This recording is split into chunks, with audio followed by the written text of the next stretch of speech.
আসসালামু আলাইকুম। একটা রিপোর্ট দেখলাম, বিচার হয়নি, সাজাও হয়নি, ৩০ বছর কারাবন্দি কানু মিয়া। ১৯৯৫ সালে একটা হত্যা মামলায় তিনি আটক হন, তারপর কারাগারে প্রেরণ হয়। কিন্তু এটা নিয়ে কোনো মামলা হয়নি, বিচারও হয়নি, অর্থাৎ সাজা হয়নি, কিন্তু ওই কারাগারেই থাকছে। এবং এই কানু মিয়া দুর্ভাগ্য যে সে একজন মানসিক রোগী। ১৯৯৫ সালে ঘুমের ঘরে অথবা মানে জেগে থেকেও সে দা দিয়ে একটা কোপ দিয়েছিল তার মাকে, মায়ের মৃত্যু হয়েছিল। সেই অপরাধে তাকে গ্রামবাসী তাকে আটক করে, পুলিশের হাতে দেয়, পুলিশ তারপরে তাকে কারাগারে পাঠায়, সেই থেকেই কারাগারে। কিন্তু কোনো তার জামিন আবেদন, তার মামলার প্রক্রিয়া গ্রহণ, মানে কোনো কিছুই আর আগায়নি। কারণ কানু মিয়ার কেউই নেই। কানু মিয়া একটা মানসিক রোগগ্রস্ত ছিলেন, সেই তখনই সবাই জানে। সুতরাং একটা মানসিক রোগীর সে হত্যা মামলার আসামি হবে, এটা তো হয় না। মানসিক রোগীর তো আর কোনো অপরাধ না। কিন্তু তারপরও দেখেন ৩০ বছর ২ মাস ১৯ দিন তাকে কারাগারে থাকতে হলো। আমি এই রিপোর্টের প্রেক্ষিতে যেটা বলতে চাই সেটা, এরকম কানু মিয়ার মতন কিন্তু অসংখ্য মানুষ বাংলাদেশের বিভিন্ন কারাগারে আছে। কতজন আছে, কারা আছে, এগুলো নিয়ে অনুসন্ধান করা, তাদেরকে মুক্ত করা, এরকম কোনো সংগঠন, কোনো সরকার, কোনো প্রতিষ্ঠান আছে কি না আমার জানা নেই।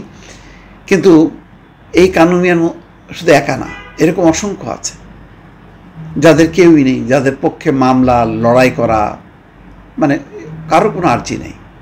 একেবারে মানে কি বলে, তৃণমূলের যেই লোকজন তারা আছে, যাদের কেউই নেই, তাদের পাশে সরকারও নেই, কোনো আইনি সংস্থা নেই, কেউ নেই।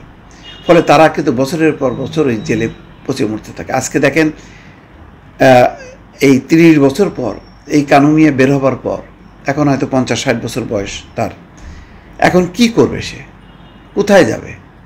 আগে তো কারাগারে থাকলেও সে তো খাওয়া পড়া পাইতো, এখন এই কানু মিয়ারে কে ভরণ পোষণ দেবে? কোথায় থাকবে? তার ঘর কোথায়? তার খাওয়া কোথায়?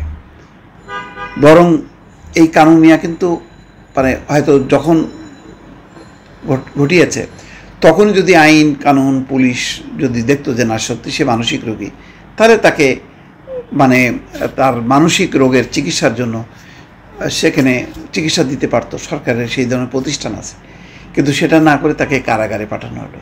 এখন সে সুস্থ হলো না, সেই মানসিক রোগী থাকলো, এখন সে বাইরে বের হলো, এখন পথে ঘাটে সে হয়তো দেখা যাবে মরে পড়ে আছে। এই তো জীবন, এইরকম জীবন কানু মিয়ার মতন আরও অনেকে। এখানে যেটা দেখা যাচ্ছে যে লিগাল এইড আইনজীবী এম এ মজিদ বলছেন এটা অত্যন্ত অমানবিক।